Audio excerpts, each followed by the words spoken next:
ఈరోజు జేఏసీ సమావేశం ఏర్పాటు చేసుకున్నాం.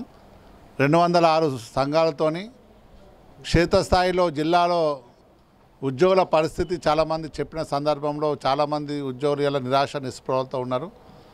జేఏసీ కూడా కొత్త ప్రభుత్వం వచ్చింది, సమయాన్ని ఇవ్వాలని చెప్పేసి ఇన్ని రోజులు ఇచ్చాను. 20 నెలలైనా సబ్ కమిటీ క్యాబినెట్ కమిటీలో నిర్ణయించిన డిమాండ్స్లో కూడా ఆగస్ట్ 15 వరకు ఇవ్వమని చెప్పిన కనీసం ఇవ్వకుండా, కనీసం పట్టించుకోకుండా చేయడం వల్ల దాన్ని ఇంప్లిమెంట్ చేయాలనే ఉద్దేశంతో పిఆర్సీ కమిటీని రిపోర్ట్ తెప్పించుకొని ఆ పిఆర్సీని ఇంప్లిమెంట్ చేయాలి.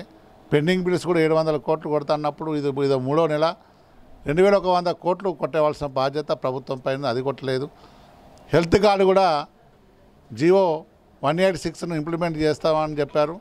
కనీసం దానికి చర్చ లేకుండా మరి సాధించినవి కూడా ఏమేమి సబ్ కమిటీలో నిర్ణయం తీసుకున్నారో అది చెప్పకుండా ఇలా చేయడం వల్ల ఇలా ఉద్యోగులు ఆగ్రహంతో ఉన్నారు. మరి చలో హైదరాబాద్ కార్యక్రమాన్ని అక్టోబర్ 12 నాడు తీసుకొని దానికి సన్నాహక సమావేశాన్ని సెప్టెంబర్ 8 నుంచి 18 వరకు అన్ని వివిధ జిల్లాల నుంచి వెళ్ళి బస్ యాత్ర చేసి అన్ని ఉద్యోగుల సమస్యలు తెలుసుకొని దానికి చలో హైదరాబాద్కు సన్నాహక సమావేశం ఏర్పాటు చేసుకొని ప్రభుత్వానికి మా నిరసనను తెలియజేయాల్సిన బాధ్యత ఉన్నది. కాబట్టి ఎక్కువ సంఖ్యలో అధికంలో ఉద్యోగులు రావాలి, 1,00,000కు మించి రావాల్సిన బాధ్యత ఉద్యోగులు తీసుకోవాలని కోరుతున్నాం. Thank you.